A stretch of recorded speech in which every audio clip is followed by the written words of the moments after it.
Hey, everybody, welcome back. Today, we're here to talk about the 2014 film Interstellar, directed by Christopher Nolan. And as always, I have here with me Ramon Hey guys. and Raul. Howdy, howdy. So, this film, we're doing something special this year. We're taking requests from our fans, our audience. And this film was actually requested by one of our best fans. Her name is Karina. She's from the Netherlands. And she's always promoting us, always talking positive about us. So we really appreciate you, Karina. So we really wanted to do this episode because you picked a great movie. Interstellar's one that we all in this room love. So we're really excited to talk about it. As Raul's shirt says, two thumbs up. Definitely. It's definitely two thumbs up for this movie. Yes, of course. But no, I mean, to me, it was just one of those things that I'm like, dude, there was no hesitation when I kind of saw that suggestion. I'm like, absolutely 100%. To be honest, I haven't watched it in a couple of years, and I think that's not like a problem. Like, just because you love a movie doesn't mean you got to watch it like all the time. Except for Everything Everywhere All at Once. But that's brand new though. No, and it's just like, oh my god, we were just talking about it before we started actually officially recording about how we had this like beautiful rewatch where we all kind of intended to like, hey, let's split it up into two parts because it's a long movie, almost 3 hours long. And I think we all saw the same difficulty of like once I started it, oh my goodness, I I totally forgot how amazing it was. Like I knew I loved it. I knew it was probably one of my favorite like movies overall, but I think in general, I just forgot how captivating it is. I think just from the very second that it starts, it puts you into this whole different, obviously, a whole alternate like existence because here they are in like a kind of near future situation, and you're just so intrigued from the very beginning. And I think as the movie progresses, it changes and evolves, and it's just such a beautiful movie. No. Yeah, I agree, and that's kind of the problem with this movie too. That I found. Well, one, it had also been a while since I saw it. But my idea was I'm just gonna watch it a little bit that way I can finish it tomorrow or whatever, and then I just kept watching, and then like I just couldn't find like a good moment to stop, and then I kept being intrigued, and it has a good cast. Obviously, Matthew McConaughey and Anne Hathaway are like the two main ones, and then you kind of have a sprinkling of Matt Damon being interesting. And don't forget Timothy Chalamet, man. That dude's been acting for how long? Yeah, he's the son, bro. Yep. Timothy Chalamet. Yep. Yeah, He's the He's son? he was He's the the son. son. Yeah, Not Casey Affleck. Not when he's older, but when he's Now younger, he's older, clearly. when No, he's no, yeah, younger. Casey Affleck I knew, and then not Molly, the girl from Uh, Molly's Game. Jessica No, Yeah, Chastain, Jessica Michael Chastain. Caine. Yeah, Yeah, it's super yeah, loaded. no, yeah. But It's a great cast, and it was just like it starts off. You're kind of trying to figure out what's going on, but apparently it's in the future, and the world there's apparently no more wars, and there's really no more like space exploration because the world is starving because there's not enough food. Apparently, there's a ton of dust, and a bunch of crops have like died out. So that's why Matthew McConaughey's character Coop, he was like a NASA pilot, but then he crashed, and then he's a farmer now, and he has a ton of corn, and that's kind of where we start off. Which I thought it was kind of interesting to start off in that type of situation where it's a future, but like everything kind of went to hell, and no, and we no. destroyed everything. Yeah, dude, that's a great explanation. I would say that's a better explanation that the movie gives you because all these pieces, you got to pick them up yourself little by little to put that picture that you just did for us together, Raul. So I kind of appreciate you doing that because, yeah, it's one of those things that I do wish the movie kind of had spent a little bit more time. Like we would look at like the big cities to see how they're doing, especially with the whole starvation. But no, this is mostly a movie that takes place in, either in space or where they're farming. And if you're a fan of Finland Saga or Dr. Stone, like you're gonna be perfectly fine with farming and science. But no, dude, I do want to talk about real quick about my experience with this movie the first time I saw it. I kind of mentioned to you guys that the first time I saw this movie, I actually came out just based on the ending, not really loving it. But I think over the past couple of years, the conversation in this movie has gotten really, really positive. And on my second rewatch, because this is the second time that I actually seen it since I saw it in movie theaters, I was like, holy smoke, this might be Christopher Nolan's like best looking movie ever. And I stand by that. Thinking about his other ones, Inception might come close, but this movie looked beautiful. And I just was constantly amazed by like just all the shots, Matthew McConaughey, amazing job he did. I'm surprised that they have not worked together since this movie again, because I think he just killed it in this role. Dude, and the music for this movie is just killer. Like I know Christopher Nolan typically has good like music because most of the time it's Hans Zimmer, but like the soundtrack for this is just killer. Like that one song is just amazing. But then besides that, like off the bat, like that was the first thing that I noticed too. Is like, oh, I forgot how good the music was for this movie. But it just has a great soundtrack and it just helps so much to set the right mood and tone, and it just like I could listen to the soundtrack like on its own. Yeah, I No, mean, no, it's yeah. well, this movie is one of those like it's like again, you guys know I don't love like deep diving on the backside of the movies unless it's like super interesting with like lore of being cursed or something like that. And it's just like all these things are like important because these people, this music, these visuals make the movies. But I think at the end of the day, like obviously I like just to focus on the movie. But this movie, I remember looking a little while ago when I was like kind of refreshing myself with Interstellar and some things, and then other people that I follow and I listen to, and just in general, like reasons why the movie looks so good. They took like actual information from space and how certain things actually happen, and they translated that into the actual visuals. So I heard that even just like the amount of data to be put into each frame took like hours. So it's not your typical movie because like the actual visuals are composed with like somewhat like real like data. And I heard that was like the big approach to this movie, that a lot of it was going to be as scientific as they could. I know one of the quotes was even like they weren't going to try to do anything too far fetched, something that wasn't grounded at least in science that we know, or that seemed too incredible. And I think that's what makes it good, because I know you're watching the movie and there's a time where you almost want to believe that like the whole idea of like the fifth dimensional beings and the whole idea of like kind of traveling through a black hole and all this is like plausible. We don't know, but at the same time, it's like it's based around science, like the gravitational forces, like a lot of the stuff they talked about, it is grounded on real science. So it doesn't, you're not watching this and you don't have to be a science like expert, but you still kind of feel like what they're telling you is legit and what's happening sounds like it's kind of accurate. So even just the idea of the fact that they're basically almost out of resources at this point where they have to do nothing but almost farming, it's just a crazy idea. If you understand how the world works, we're down to just the bare basics of farming, we're screwed. So just that component of to know where the world is at this point with just like those clues that Carlos talked about is great. And I love that it starts with the footage of like the survivors or the people, which again is another little thing that I guess they use some people from the Dust Bowl, which is even crazy that is just like also grounded in real history, but still kind of part of the movie's history, which is really awesome. Yeah, and I thought that was like another really cool thing, the science of it, because as you guys know, I'm a big science nerd, especially physics, which is why I love like Arrival and all these other movies, because I'm a nerd when it comes to that too.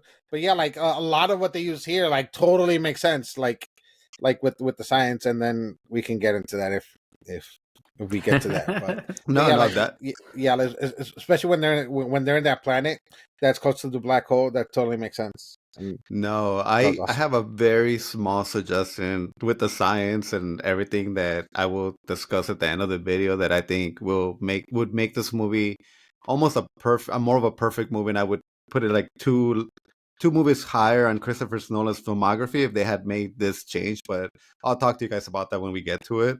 Is it Um, magic?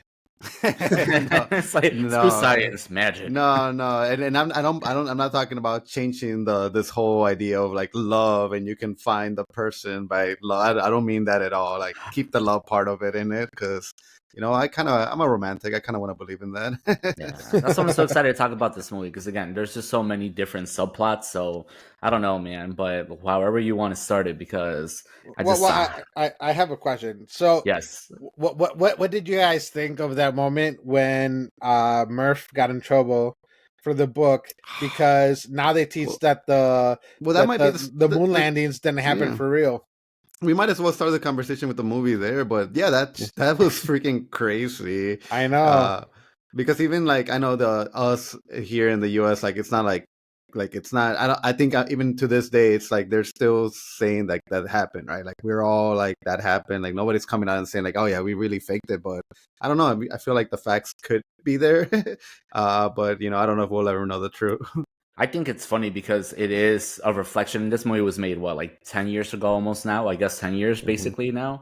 But it is grounded on some sort of reality, what is going on in society now, where there is so much skepticism on what did happen, not happen. So I thought that scene, especially for being 10 years ago, was hilarious because it's that whole idea of like you question your history. And in reality, like not saying that the girl is wrong, but the idea that the school would say that it's wrong to the point where they're removing it from the history books. And especially when her dad was like a pseudo astronaut who was, starting to do his piloting for it.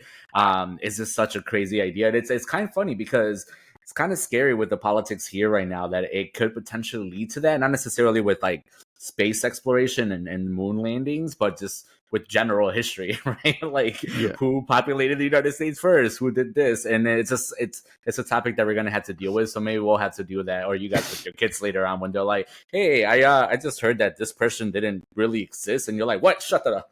Shut up. Well, no, that's true. Like if the government wanted to like bring out a certain edition that again, we're not reading because we don't have a reason to read this elementary school, but you don't know what's been like, hey, Pluto's not a planet, Changed. or something crazy changed. And they always say that whoever wins, like especially back in the days, like whoever won a war or a fight, like they write history. So it's like, yeah, man, like so much stuff probably just gets deleted or removed that we don't really know what the actual facts were. Yeah. And then you also have some places that, well, I won't get too political, but it varies like from place to place. Yeah. On how much information is kind of used and what's being talked about and what's in schools. So hey, if Disney wants to come to my house and grab my copy of Splash from my bookshelf, they're gonna have to like fight me to the death because I'm not giving them my copy of that butt.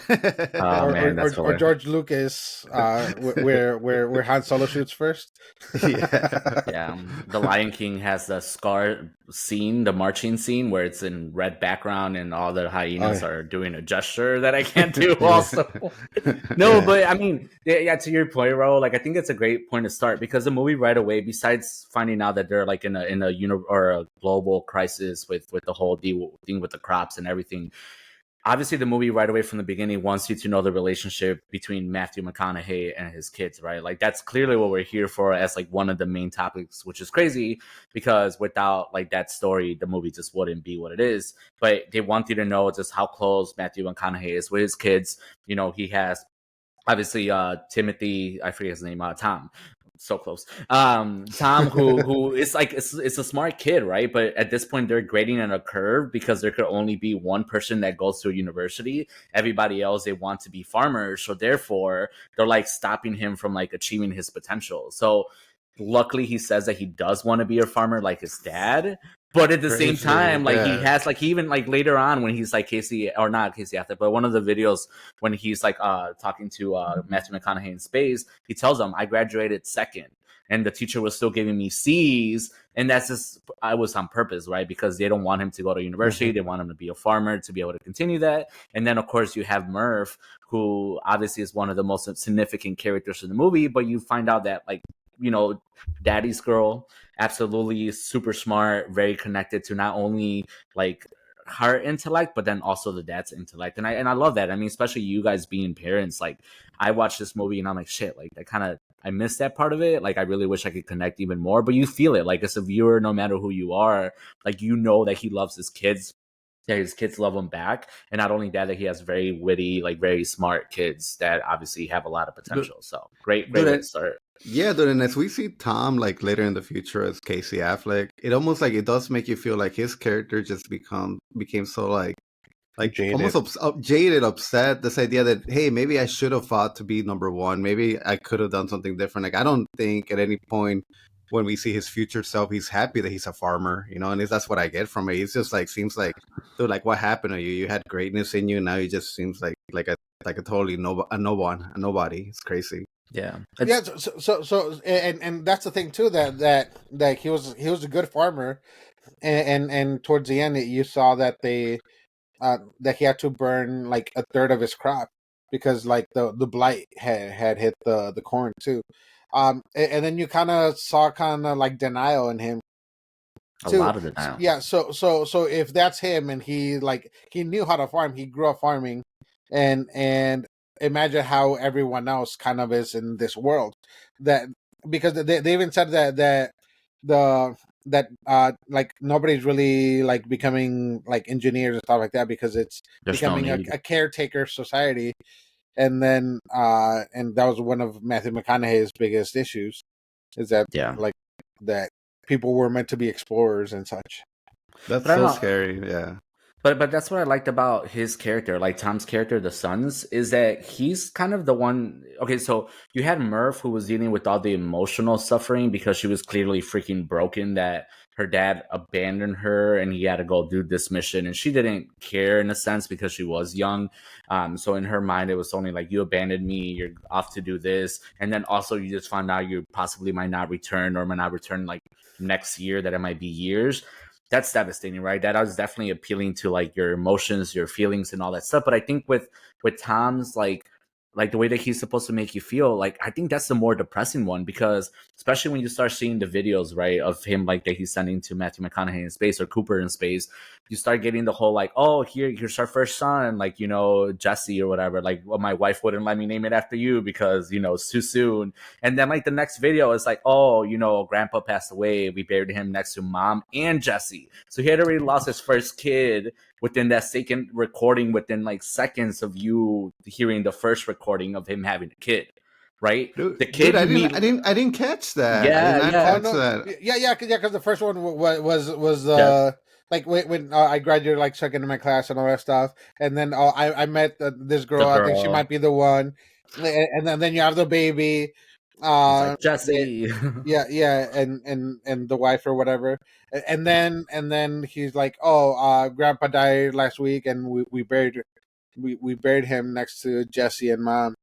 And then Damn. and then Phew. and then yeah, and then later he has the other kid, that by the point you get to that and you see his relationship with the wife, that kid's also really sick. The wife's really sick. So you see a lot of like the unearthed suffering through him, and then through Murph you get all the emotional slash like the The hopeful, yeah. potential of the hopeful, like, and I love that relationship in general, Mhm. like, just because it gives you those two sides, and they're both his kids, but they're just at different stages, different responsibilities, and I don't know. But I, Murph, I, yeah, yeah. I guess with me, it's just this idea that, like, okay, through the farming side, I do see that the world is like falling apart. And obviously, we don't have food. That's one of the biggest problems. Like we need food to survive.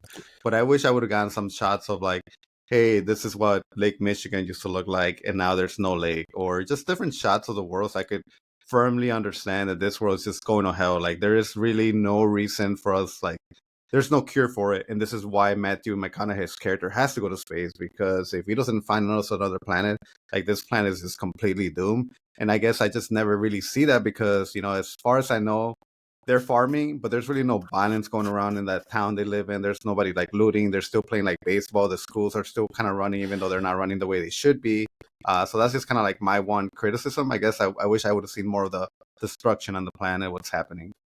I mean, they talk about like NASA later on that, like NASA maybe wasn't running anymore because they refused to bomb India or something like that. So it's just like, yeah, like I want to see some of this crazy history, these crazy stuff that was happening in the world, man. Like learn about it. And it's from like maybe something as part of like the DVD, like a fake documentary. That would have been really cool to see. yeah, and see, but that's kind of where it gets weird, because for the movie you don't really need that, because then the movie evolves into something else, right? Yeah, that's But true. I do understand your point, because even if you watch like the beginning scenes, like they have mountains in the background, like they're not in the Midwest, and that's what the crazy thing, that they're growing so much corn, and it's just like somewhere else.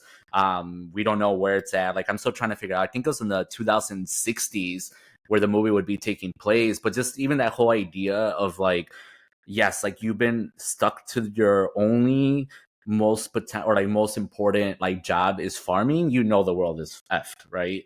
Yeah, how it got there, everything else that happened there, of course you still want to know, because that's probably a reflection of where we can be end up, in what 40 years. But at the same time, like, again, for the movie, because it evolves so quick and it turns into something different, or at least it goes, I guess it goes into space and it goes Yeah, beyond it, and you kind of not forget about it. You just, like, even Raul, you said blight, and I forgot that is what happens. There's a yeah, blight and everything just that, and I'm like, but that's the thing, that it's like, I don't, you don't get stuck always on those. It's just, it does leave you like thinking about it when the drone shows up, like the freaking drone, The and Indian everything one. starts to and everything starts to malfunction. You have the tractors and all that stuff. That was the first time that I was more curious about what had been going on, not the tractors but the drone. I'm like, if that thing's been flying up there for like 10, 12 years or whatever, like, what really did happen to everything else? And I know they did explain it for a little bit, but it's just that whole idea of like, man, like, that's crazy. Like, at one point everybody stopped caring about anything perhaps political or anything perhaps like war related, and it became about survival. yeah. As tragic as that is, that's pretty cool. No, yeah, that's also kind of the weird thing too, because like, especially food. If you start having less and less food, like, I would think that would bring out more conflict, because everyone would be fighting over whatever food there is.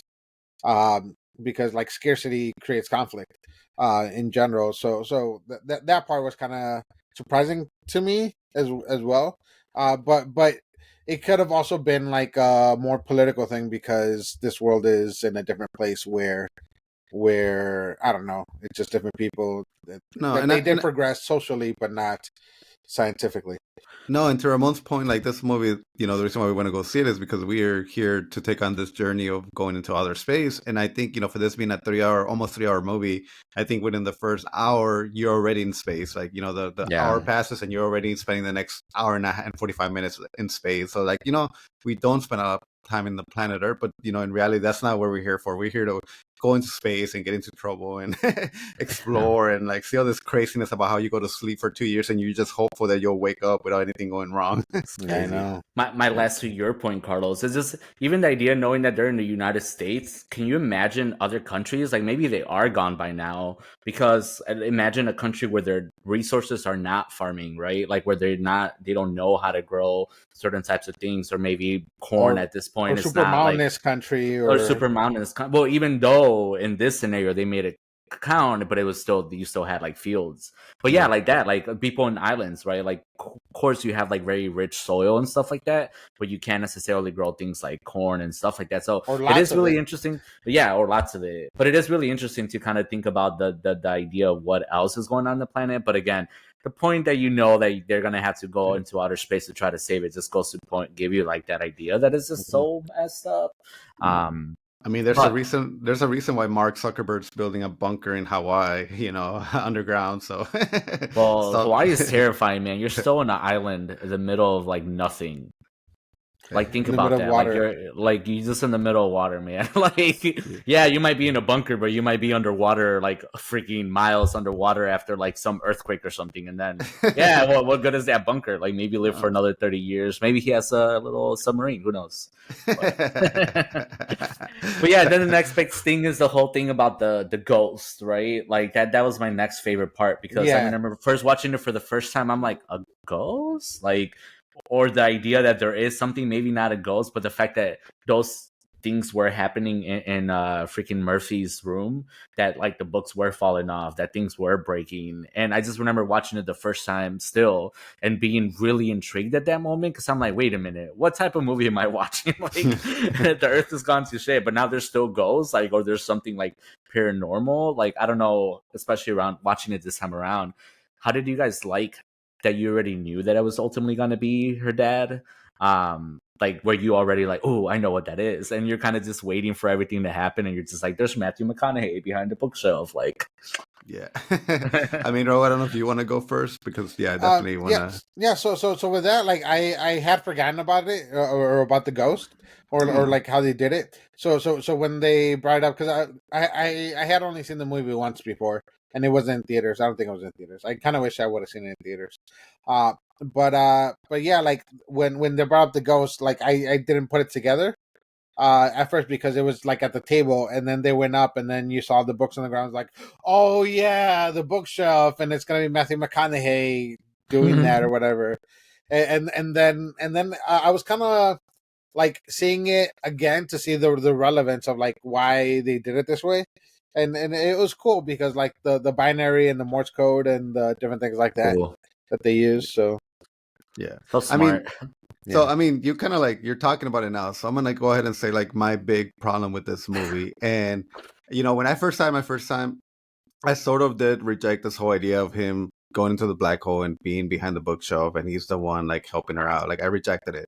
On my second watch, I was enjoying the hell out of it, and knowing that Ramon actually did help me like not have this huge expectation of like, oh, what's the ending gonna be? What's gonna be the true reason why this, how we save the planet and what's gonna happen? Because I already knew that. So when we got there, I honestly don't have a problem with this idea of he was the one that helped her get these data that she needed to be able to save the planet. The part that I sort of reject and I wish they could have done a little bit differently is the way that he finds that NASA station, the location of it. Like I wish it wasn't him telling himself the codes, because in my head that sort of creates like a paradox. Like how can he tell himself how to get there? I wish the way that would have been done as I was watching this movie is like you went through the trouble of him capturing this drone that was flying for like 12 years. Like, why not have him capture that drone? He's obviously very smart with the computer. He figures out where it came from, and it came from this location.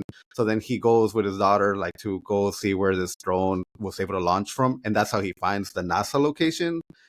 This whole idea of him like giving himself the coordinates, like that's the only part in the movie that on my second rewatch, I sort of reject. 'Cause I don't like this idea of like, in order for him to get to where he was, he needed to help himself in the past, and it's just with me, it just creates this like paradox that can't happen. So that's the only part that I wish that would have been different in the whole movie. And other than that, you really won't hear any negative criticism besides the whole Dr. Man name. Oh goodness, but that has a good point to it too. No, I mean I don't mind that, but I think because the idea of like when you get to like time travel and stuff like that, I think it's easier to understand if it's just like a loop, right?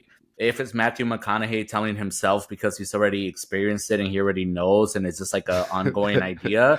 To me, it makes more sense than if you try to like do all these weird things that people are like, well, that's just not believable. But maybe it's just our understanding is not like there, right? Like maybe we just don't understand the real way that, well, actually we don't know yet, but like the way that maybe like this fifth dimension works, or all these like new like Yeah. the scientific things work. So to me it was like the easiest explanation. But I do like, I kind of understand where you're coming from. I just think it was still really smart, because even as you're putting it together, and again, if you're watching it for the first time and you're seeing that he's in disbelief the whole time and he's telling Murphy no, no, no. Well, And yeah, then, like I mean, because I mean, like everything else, like I'm telling you, like the stay, like how he said stay, and everything. Like I would keep everything else, like nothing else about but that not do I the reject. coordinates. Just the coordinates, because again, it creates this loop that is just like, well, you could have never gone there if you hadn't. So it's just like it makes this idea of like I keep rejecting it in my head. So it's just like the only part that I have trouble swallowing. But it makes it cool then when they do get to NASA and they're like, how did you find out? Like, this is ultra secret. No one knows. Like, the fact that you found out is like super crazy. That's true. That at least gives you like something else, right? Because like I get where you're coming from. I think it's necessary for some people, especially again the more complicated and smarter a movie gets, you lose some people, especially if you know it's going to be 3 hours long. I just know so many people that I talk to every day that sometimes I'm like, it's a great movie, but you wouldn't like it, and it's just, and I think this is one of those that you're like, man, someone's just gonna get lost because you're telling me that you know the coordinates. I had it to like this. You know what could have been another good name for this movie, and I know they would have used it had another movie not used it, maybe not not too earlier, but Gravity, because they keep saying the word gravity a lot. They're always like, oh, what do you mean gravity got you here? Tell me more, because we're already talking about gravity and gravity. So it's just like this, another name for this movie would have been Gravity. But honestly, what if they switch names? Because gravity's in Gravity, in Gravity they really don't go interstellarly. Yeah, well, I mean, that's the best part about this movie is that by the time you're done watching the movie, you know why it's called Interstellar, and it's like Matthew McConaughey's like mindset is to be interstellar. Like he just wants to keep going and going and going. The coolest he's ever been in any movie, man. Yeah, I mean, I don't know what other movie. Dallas Buyers Club. He was No, he's I haven't not seen traveling that. through It was in space Clueless. and through black holes and beating the crap. Well, yeah, his didn't beat the crap Fool's out of Matt Damon, gold. but yeah, still Now you're no. just being silly. Yeah, that's fool's. Oh, the one with Leo, where he did the thing with He said he had he had a 3-minute cameo. No, Calm it was down. more It longer was than 3 3 minutes. minutes cameo, But he was man. really Nah. cool. Nah, this was still Was it one of the Wolf of better Wall ones. Street or what was that? Wolf of Wall Street. Yeah. Okay. Yeah. No, but I mean, yeah. So then, anyway, Magic so that Mike was the right answer, by the Thanks, way. yeah. Carlos always has the best ones, the ones that he has to watch in secret because people can't find out. I don't know. I still need a girl to make me watch it with her, Or be like Carlos and just watch it. Watch it. or Carlos make me watch it with you.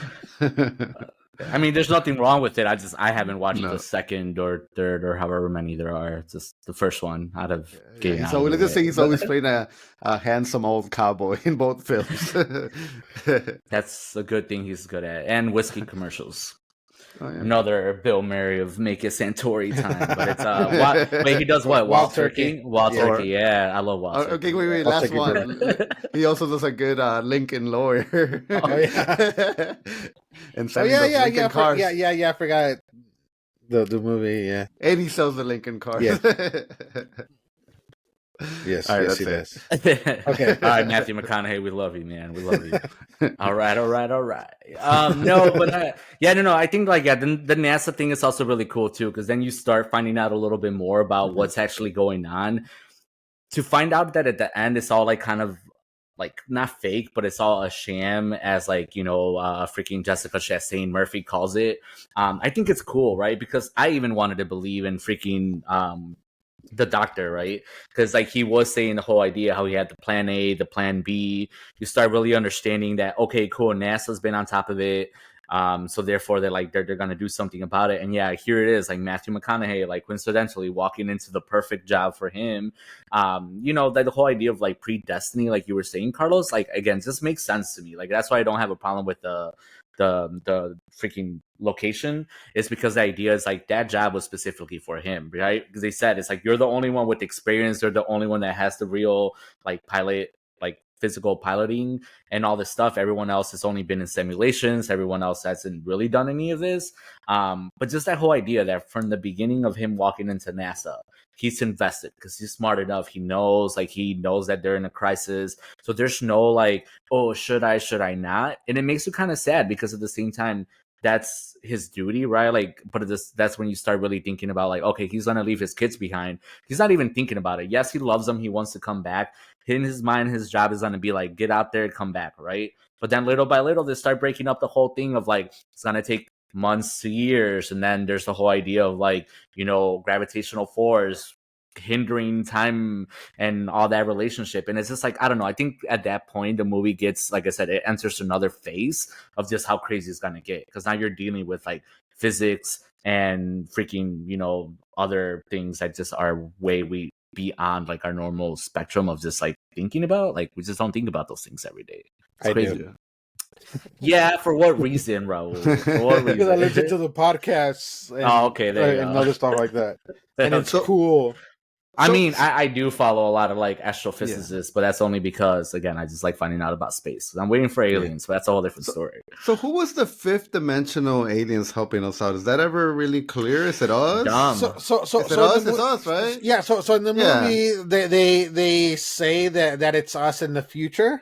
Yeah, that's what I was. That that's are what I doing got that from to it. kind of save humanity. But I don't like I don't see how we could possibly evolve into like another dimension. Well, because so to get a little nerdy, like we live in a 3-dimensional world. Like there's like up and this way and this way. Abort. Yes. Yeah, and then time is the 4th dimension, but we only go in one direction with that or so we think. dimension. Yeah, and then pull up. above that, it's impossible for us to really like conceive what that would be, because it's kind of like something on a piece of paper conceiving us or whatever. Yeah. So I mean, it could be, honestly, my best explanation, maybe like how we became the 5th dimensional beings, is that some form of humans did survive on planet Earth, and it was so small, and they managed to survive for so long that eventually maybe they did get to this level. But every time they kept thinking about how for the past whatever, they always kept suffering, and this was the best spot if they had done this. This could have been like humanity going a separate, different history. So, so maybe like I don't want to get stuck on it, but yeah, it was just kind of I wanted to see if you guys had like another better explanation than what I got from it. What two Aliens. things? Well, well, no, because they're saying it was dumb. But two things. It doesn't have to be Earth. This could have been like in the planet that they ended up, like Anne Hathaway and then Matthew McConaughey went to. That planet could have later developed, and then just being so close to that black hole could have ultimately became something else. I need that sequel, that man. makes more sense to me. Or, Yes. or if we explain further, and then there was some black hole related in this. Yeah. Dude, this maybe. I know this was not what Christopher Nolan was going for, but it gave me like such Lost in Space vibes. Oh, like, yeah. like keep the adventure going, man. Like let's keep I was going. so worried about the stupid robots the whole time. Okay, that's my other one. I hardly ever like want to reference other like podcasters, YouTubers, and all this stuff. But I was just telling you, I was just listening to Eric from the Deep Dive or New Rockstars. He did an episode on Interstellar, and if you guys like this movie, I would suggest listening to it because he breaks. I mean, obviously they do a different type of like video and podcast, but like he breaks it down so crazy.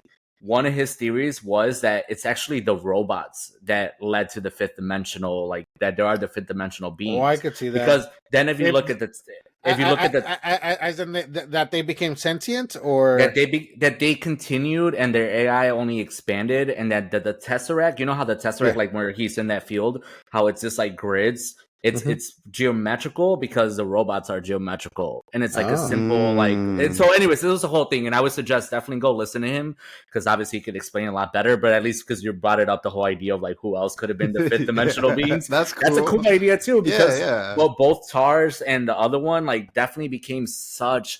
Like especially TARS, like the dad robot, became such a key player in this movie, and then by the end, like he was right there with Matthew McConaughey. So if Matthew McConaughey was in the Tesseract, where did the freaking TARS robot end up at? Like Matthew McConaughey ended up back outside her. Oh yeah, he did. No, you're right. Yeah, But TARS said that he was with the fifth dimensional beings too. Oh. Yeah, and by the way, like a little sciencey thing, a Tesseract is like a real thing. So so like how a square is 2 dimensions and the cube is 3-dimensional, a Tesseract is 4-dimensional. Yeah. So like another dimension added to that shape. Well, that's kindergarten science. No, just kidding. Nah, you're blowing my mind. Trust me, dude, and those robots, like I'm gonna say, they're like the Elon Musk design robots that you want to make fun of them when you first look at them, but they're so freaking cool. They're so freaking cool, dude. They're so awesome. Like what they do, how they can save your butt, how they can like make sure that you're not like in a spaceship, you're not like tumbling around. Yeah, they're in the shape are so practical. It's so weird. Cool. Yeah. You're laughing at them the whole time, but then when they're in that water planet and he starts like moving, and he's just like, well, and the idea that they weren't even supposed to be like they were marine robots. Like I don't know how that even works because military at one point, robots, they were military robots. So I'm like, what was their function as military robots? And they were like deadly. What in the world were they doing to like freaking? How were they shooting? How were they attacking? Like that's a cool idea. Lasers. But even just the idea, lasers. But just the idea that they were decommissioned at some point, just goes to tell you that at this point in the planet Earth, they don't need robots to be militarized. So that's kind of cool. Which that was like in freaking Rebel Moon. That was the same thing. Right. The AI robot there. Rebel Moon. The C-3PO that was fighting C-3PO. Yep, with the big old antler crown. Yeah, he was demilitarized. Yep, no longer in military condition, but still like. Dude, one day once the king died, they pacified. Yeah, dude. Well, one day we're gonna have to like do our rankings of our Christopher Nolan movies, what we each think, because like I'm actually very curious where this movie. Now that I have this appreciation for it in my rewatch, like I am like I can't even imagine where I would put it in. Like it does not belong.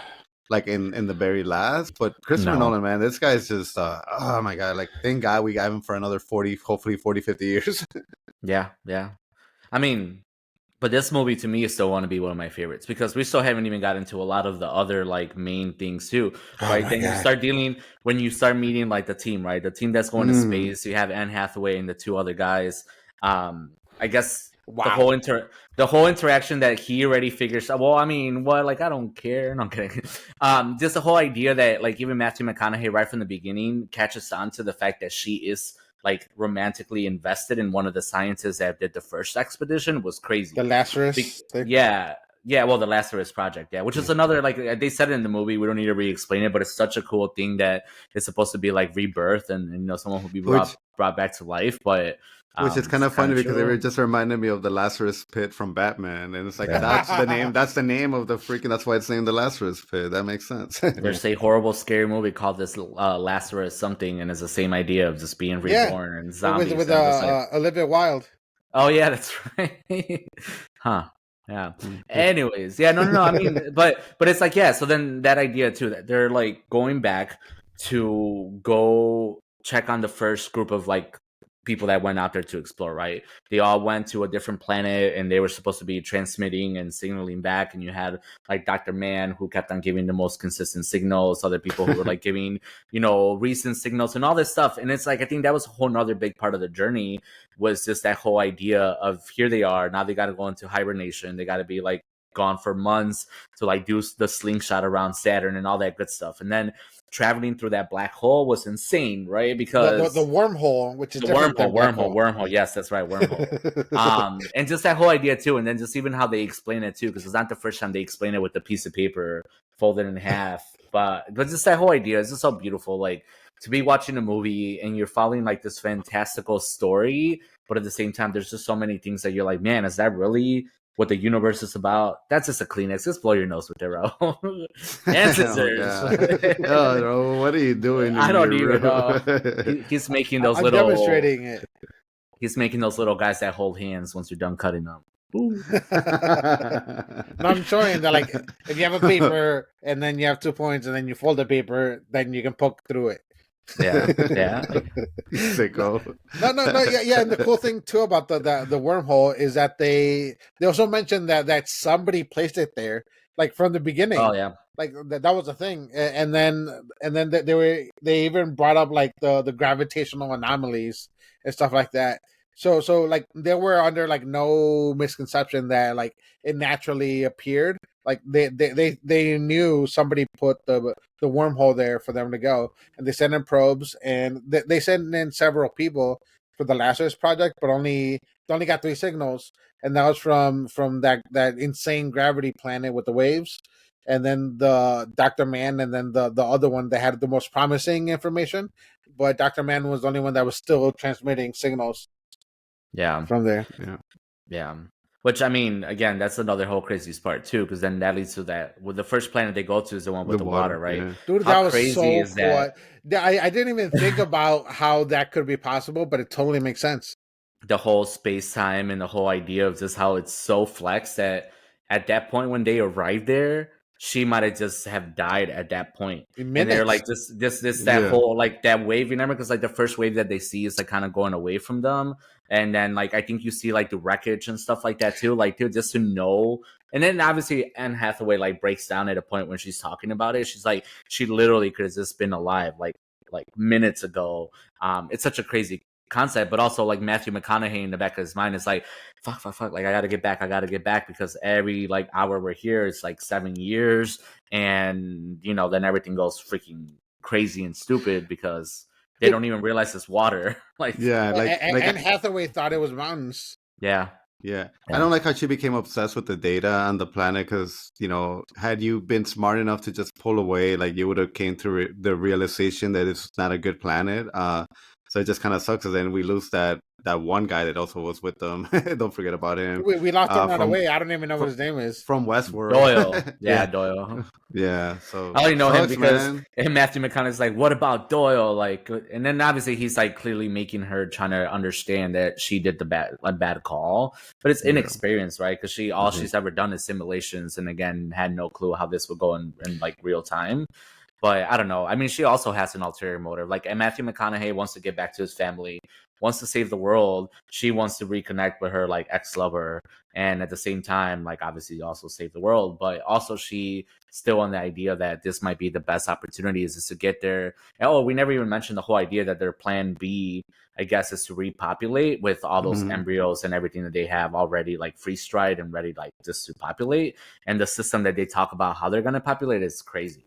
Which I hope that wherever at the brink of our existence, this is something we take from these movies. And I know there has to be some sort of like, I mean, there's plenty of other things that talk about this idea of just repopulating using like this kind of freeze dried and all this other, excess material. But still. Yeah, no, that was crazy. I'm surprised that the first wave didn't like completely crush them. Even rewatching that, I'm like, oh man, they were straight up like they were able to ride that wave. So that was kind of crazy. Yeah, it was cool, and just the fact that they can have such massive waves totally makes sense because it was that close to the black hole. So like if the moon impacts our tides, so imagine like a giant black hole being close by. Yeah. It's crazy. Worst part, I mean, well, the crazy part was like then they get back to the ship, and then it's been like fucking 27 years. 23, no? 20 something. 20 something. Yeah. But then this is something that like I kind of like I always forget that the one other scientist like stayed behind, right? And to imagine to be like isolated for 20 something years. But then Dr. Mann wasn't able to do that. Like in his mind, he cracked. He's like gone. But like he did it. And it's just like the idea of like when they opened the doors and he's like, I thought you were never going to come back. Like I had just almost given up. But like, what would you do? Like, well, I mean, but he was still like there. He wasn't crazy. Yeah. He didn't like off himself. He didn't like, I don't know, try flying back on his, like, I know he wasn't the pilot or anything like that. But like, you think you would become desperate? like Dr. Mann, like you feel like you would have done something, but it just goes to show like he was just one of those people. Like I hated when he passed away because I'm like, dude, like that guy was just, oh my god, he was alone for so long. Finally had him back just to go into the next planet and just be tricked into like. Dude, I don't think you could convince me to stay behind. I get it, you need somebody to be there in case anything goes wrong or any calls or anything, but it's like, oh my god, this idea of like, I will not see you for 7 years. Like, there better be a damn Xbox in this spaceship. Well, also remember that he had the option to sleep in the cryo sleep thing. Yeah, yeah. He did say that he did it a few times. Yeah, okay. And he did say like he was gonna do tests and run tests like while they were gone. So it's like, I mean, at the end of the day, I was thinking that too. It's like, man, how would I pass the time? But in reality, dude, if you're out there to save like the human population in the world, like you think you would try to be productive, like 20 hours out of the 24 or something. Like I don't even know. But just the whole idea. That's actually I just saw a video of Mr. Beast being in a white room for 7 days, and they were like, yeah, we have to keep an eye on him because mentally he could break down by like the 5th day or something and have permanent effects. I'm like, yeah, that's crazy, man. I think about isolation a lot, and it's one of those things. I'm like, I don't know, 7 days. Well, there's lawsuits against it because of like the people in death row and stuff like that, and solitary confinement, because like they are considering it like a form of torture because like they get like no interactions with anybody, and then they get like they're out of their cells for like an hour a day or something like that. So it's, imagine being in a planet by yourself or being in a ship with. Well, at least he had a robot, didn't he? Yeah, he had one of the robots. He had the other one. I forget his name. Yeah. But yes. But then and then you have Dr. Mann who couldn't do what he did and freaking went crazy. I remember I distinctly remember during the reviews for this movie, they were like, everybody made fun of this Dr. Mann and like how they like hype him up as like Mann's the best of us and Dr. Mann's like the greatest, and it's just like so on the nose, man. Like they could have really have given him another name. No, but that's perfect because he is like all the flawed parts of humanity. Yeah. And it took me a second to realize too. And that's even without like watching videos and stuff like that too. It's like when you said you didn't realize about the second kid for Casey Affleck, but it was the same thing too for me with him. Like later I'm like, oh my god, his name is like Dr. Mann.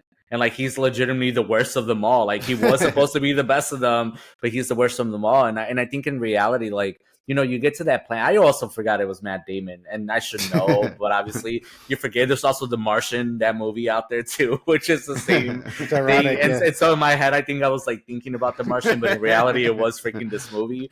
But then it's even worse because at least in The Martian, he grows potatoes and he's like a fun dude. Like and Bond, he's when you- like, yeah. When you say he grows potatoes, you mean like his nuts? Like he has like what are you saying about his man parts? what was no? No, in The Martian. In The Martian, he grows potatoes. He grows Cojones? potatoes. Were you saying No, he cojones? truly grows potatoes, right? It's another thing he's growing them. I think it is something Yeah. else where they grow potatoes. No, yeah, he's growing potatoes in his poop. And his Well, poop. anyways, this didn't be the Matt Damon from The Martian because clearly here he was crap. I like the idea there was someone who was like evil, right? Because Anne Hathaway and Matthew McConaughey were talking about evil for a little while, right? And they were talking about what is evil and that evil only exists in humanity, that it doesn't exist in nature. And Matthew McConaughey didn't want to believe that because in reality, it doesn't have to be evil, but their destructive forces are like bad. Whether it's his fault or not, it just sucks. But here's a man who truly like had it all rigged for this, right? Like he was in hibernation, but he was sending those signals often. He already knew that was his plan, right? He was trying to like purposely signal so they thought to come rescue him, and this is for him to like survive. Yeah, he was deceiving them because like they sent out like data too on what their planet was like. And that was the thing that like he probably said, yeah, it's cold, and here the air's not breathable, but down there, like on the surface, like it's something survivable for our people. But he lied about it. There was no surface. Yeah, man, that was kind of like I'm like, man, I guess he could have done the beacon, and then they maybe at some point they could have gone and gotten him. You know, if he's still alive. But yeah, like the whole transmitting like fake data, like terrible, man. Sucks. Did Cooper ever apologize to Anne Hathaway for like making the wrong choice? Because he's the one that was like, no, we're not gonna go through your. He did. Did he apologize? Because you're one saying yes, one saying no. Like I don't know. No, right? No. Because I mean, that was the one thing that it was truly like I like that he made his decision, even though he was doing the same thing too. Because he's ultimately trying to get back to his kids, right? And he keeps thinking about his kids. But yeah, when it was Anne Hathaway's turn to say we're going to this planet, I guess the topic was bigger, even though the Earth dying and his kids dying is big too. But just the idea that he said, no, we're not going there. We're going to Dr. Mann's planet. And then getting there and finding out that dude was like totally off his mind. He killed the other scientists. Like everything, I mean, exploded because of the other robot. But I just, oh man.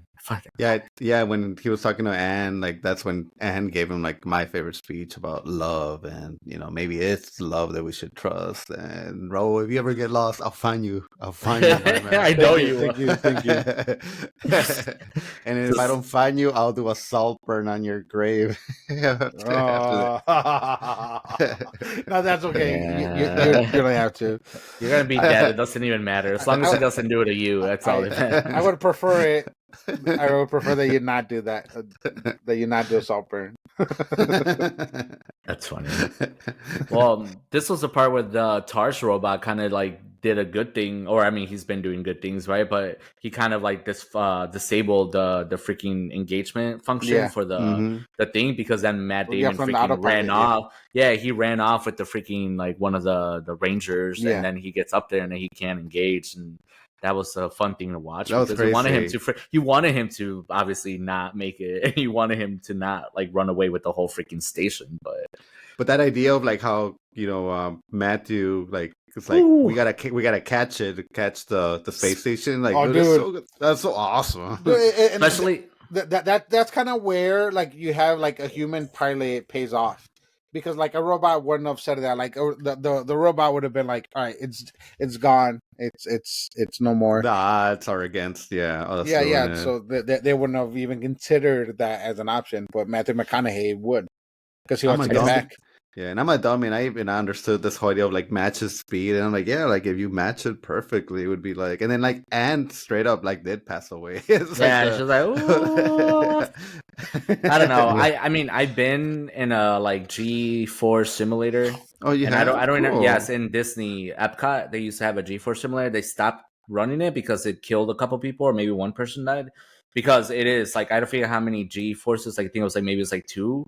But regardless, it is the craziest feeling in the world to just be in there and just be be held back and everything kind of like if you're paying attention to what's spinning, you can't stay awake, man. Like you just pass out. But just the idea of just holding on. But like it was a beautiful scene because you saw like that and how stressful it was like physically, and then even Matthew McConaughey like kind of changing his like body to kind of like lean against it. Like I don't know. Like this is the part where like science meets the movie, and they were like not necessarily that we would know like what accuracy is in this, but you know that it's like, you know, they're not just standing there like, whoa, this sucks, we're spinning in circles so fast, like in other movies, you know, like where they're going through turbulence and they're just kind of standing there.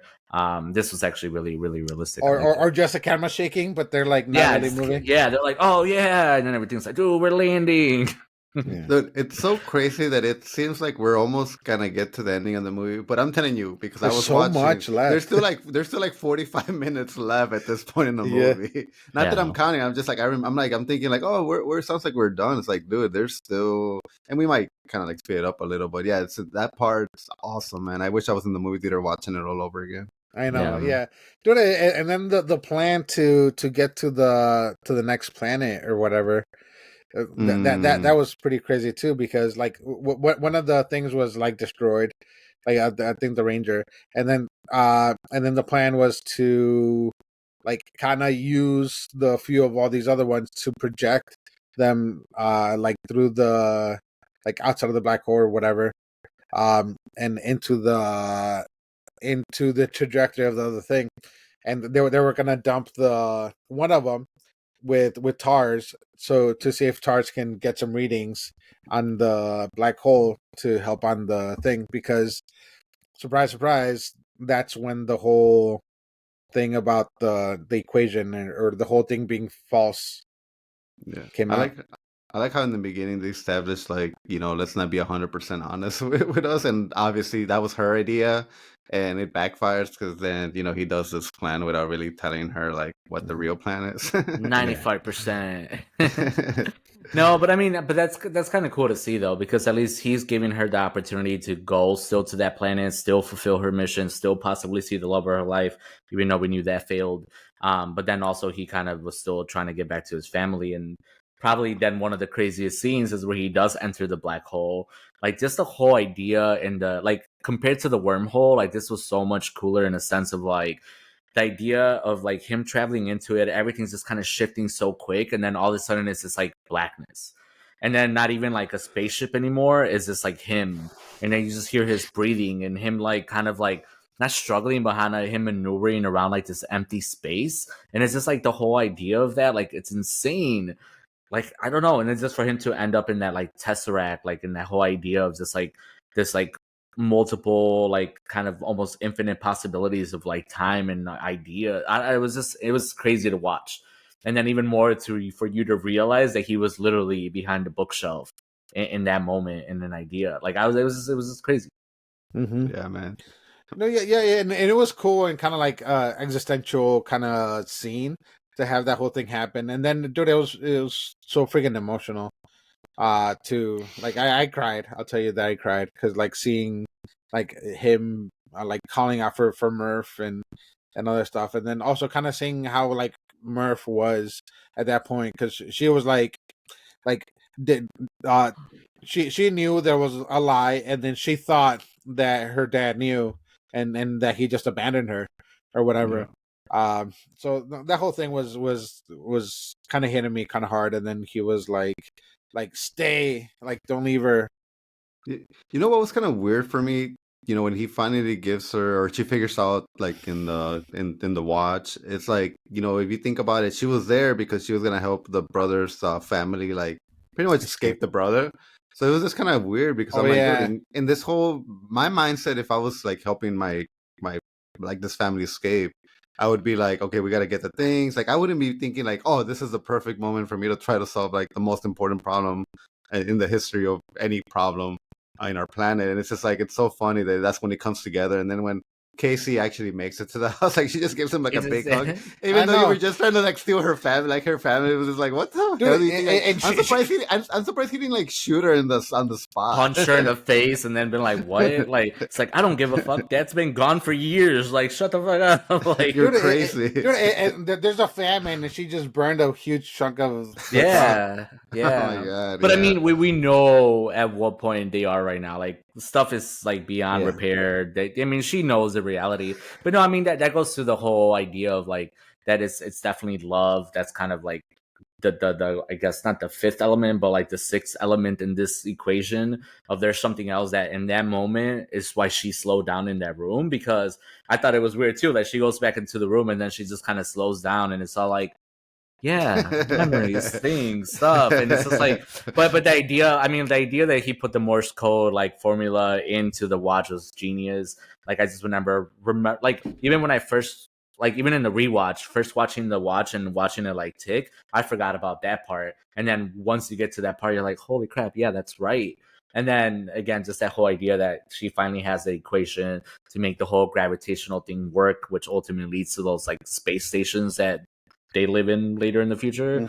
It's incredible. Like I don't know, man. Like I know, like still the most important part of this movie, besides like the awesome like visuals and like interstellar travel and concepts, is just the whole idea of like that family. Because how crazy is it? Like after experiencing that whole world in the Tesseract and him just kind of going into like blank, thinking that he's not dead, but we think he's dead, and then all of a sudden he appears in front of this straight space station and then gets recovered. Like that was literally like crazy. Like you start crying almost right away when you find out the daughter's still alive. Like you don't even care. You're just like, Dude, clearly that scene is beautiful because he's alive and it's funny. Like he thinks it's named after him, and but once you find out she's alive, you're just like, what? And like It's he like told them that he loved to farm. like he told him I love to farm. Man, I don't know. Those space stations looks cool though. That Yeah. was one thing that was kind of really odd. Like it made me think of all Elysium. that other Matt Damon yeah, Elysium. Yeah, Matt Damon. Yeah. Just that whole idea of like the freaking gravity and Yeah. kind of propelling itself, that everybody's just standing on its own on the outside of it. Pretty cool. Yeah, no, it's cool. Yeah, and then and apparently at the end he stole like one of those spaceship things to go Well, with. don't forget the whole scene about him finally seeing his daughter after Well- like 80, 70 years. 70 Well, we talked about it. Well, no, dude, Yeah, we did it. well, Yeah. a little, but like I do want to talk about this idea that like she, Yeah. and I don't know how. Like you would have to like straight up show me like a family tree to see how she accumulated that much family in that time. But then I was also thinking like I'm like, technically all that family is related to him, and like nobody's even caring to be like, Yeah. you're my great grandpa or nice to meet you. Like nobody's like giving an F about him. Like, dude, like you have a legend that's your blood in front of you, and you can ask him anything, any questions. You could be like, I study you, like I want to be just like you. Like nobody like Hey, just tell lets me him walk anything out. about where we're going. But I thought about that too. But two things. Clearly, she's a bigger legend, right? Even Yeah. if he's the one that traveled out there, she's the one that solved the equation. She's the one that got humans to like leave Earth and saved humanity in a sense, right? So yeah, no one cares. But I think what I was thinking with that when I saw the family scene and yeah, no one gave him attention. I was just clearly thinking that it was their moment, and I think everyone maybe ahead of time knew that. They're like, hey, when he gets here, he hasn't seen her in like 60, 70 It's years. shock, Like, yeah. He yeah, doesn't know just who like we are. he's like, yeah. So he's like, let's just leave him alone. Because yeah, And but I had the issue too where they all just kind of walk away. And I'm just like, what? And I don't think anybody knew he was gonna like hijack another spaceship No. and go looking for it. So like they knew Murph they had did. time.